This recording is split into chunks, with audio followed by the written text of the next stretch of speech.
Ер нь бол дэрлэгэлт нь маш олон юм төрөлтэй байдаг. Тэрний нэг онцгой төрөл нь ялч цахим дэрлэгэлт энэ сүүлийн жилүүдэд яг технологийн хөгжилтэй холбоотойгоо илүү ихээр нэмэгдэж байгаа. Тэгэхээр одоо өмнө нь бол бид нар илүү их нэгнийгээ түлхдэг, тэ булан чахдаг, одоо юу гэдгийг цохиох ч юм уу эсвэл хилүүгээр дарамжлах гэх мэтчлэн биеийн болон одоо өвгөн дэрлэлтүүд илүү их байсан бол одоо энэ бол цахим хэлбэр рүү шилжиж байна. За энэ мэдээж бас ковидын нөхцөл байдалтай холбоотой сүүлийн 2 жил бол сурагчид одоо хүүхдүүд маань илүү цахимаар хичээл авч байгаа тийм. Ингээд цахимд илүү их цаг өнгөрүүлж байгаа учраас энэ цахим дэрлэлт бол бас илүү ихээр нэмэгдэх юм хандлагатай.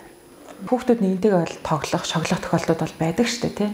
Гэхдээ яг энэ тоглоом байна уу, шоглоом байна уу, эсвэл үнэхээр санаатайгаар энэ үйлдэлийг хийж гинөө гэдгийг цахимд ялахад бол маш хэцүү байдаг. Тийм ч учраас одоо яаж энийг мэдэх вэ гэхээр хүүхдүүд маань цахим одоо орчинд хин нэгэн чамаар ингэ тоглож байгаа юм шоглож байгаа юм санагдахад тэр нь чам таг ус сэтгэл төрүүлж ивэл за эргээд энэ чамд хязгаараас давсан юм шиг мэдрэмжийг өгч ивэл за тэгээд энэ танад таалагдахгүй байна гэж хэлсээр байтал тэр үйлдэлийг дахин давтаж үйлдэжэл энэ магадгүй чи цахим дэрлэлтэнд хүртэж болох юм. Тэгвэл бол ялцчгүй тухайн цахим хаяг болон цахим мэдээллийн одоо хэрэгслийг репорт хийх юм байдаг. Ер нь бол одоо нийгмийн сүлжээний платформуд бол репорт хийх юм боломжтой байдаг. Тэгэхээр тэрийг бол тодорхой хэмжээгээр мэддэг байх хэрэгтэй.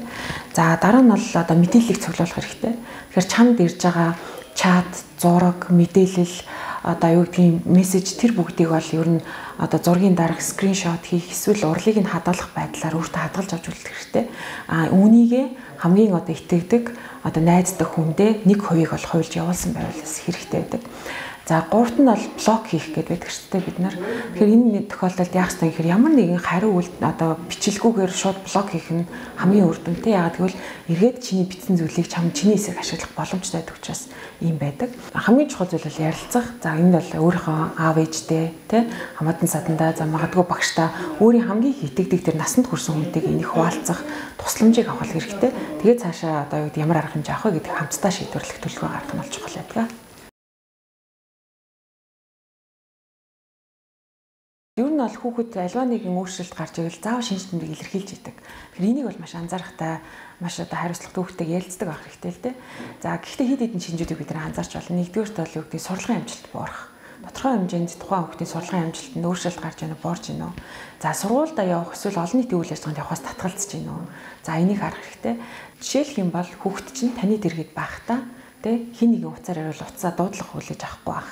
Дэлгэцийн нуух тий ягаад одоо уцаахгүй байгаа юм гэх юм бол энэ хэрэггүй шаардлагагүй гэж хэлэх. За эсвэл одоо юу гэдгийг таны хажуунаас босоод өөр өрөөнд орж ярихыг хичээх. Иймэрхүү байдал ажиглагдчихэвэл гэхдээ мэдээж энэ үйлдэл болгоныг хэлэхгүй тий. Эсвэл одоо юу гэдгийг интернет компьютераар одоо орж байгаа тохиолдолд дэлгэцийг нуух. За түүхийг устгах. За цаашлаад юу гэдгийг маш их юм твдэж сандарсан байдлыг одоо харагдах тий. Үүнээс гадна яг тэр одоо уцаар ярьсны дараа юм уу цахимд одоо холбогдсныхоо дараа тухайн хүүхд маань дуугаа авраах одоо сэтгэлийн унсан байх тий нүүрний хувиралт нүүршилт гарах. За эсвэл уур бухимдлаар байлуу зүйлийг илэрхийлж ивэл хүүхэдтэй нь одоо яг тухайн зүйлтэй холбоотой таагүй зүйлийг бол мэдэрч байна гэдгийг л ойлгож байна.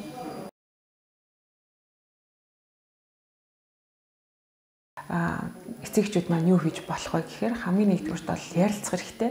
Гэхдээ хүүхэд бол өөрийнхөө хамгийн итгэдэг хүндэл өөрийн одоо болж байгаа нөхцөл байдал нууцыг бол дэлгэж ярьдаг. Тийм учраас бид бүгд бол хүүхдийнхээ хамгийн одоо итгэлтэй хүнд байх хэрэгтэй. Үүний тулд яах ёстой гэхээр хүүхдтэй танд ямар нэгэн зүйл хэлж ивэл ярьж ивэл тэрийг нь сонсдог байх хэрэгтэй.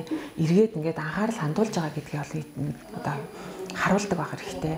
Тэгээд өөрт нь хайртай гэдгээ ямар ч тохиолдолд юу ч болсон тэр хүүхдийн ард бид нар зогсон шүү гэдэг тэр итгэлийг өгчээж хүүхэд тантай өөрийнхөө нөөцийг бол хуваалцж ярина.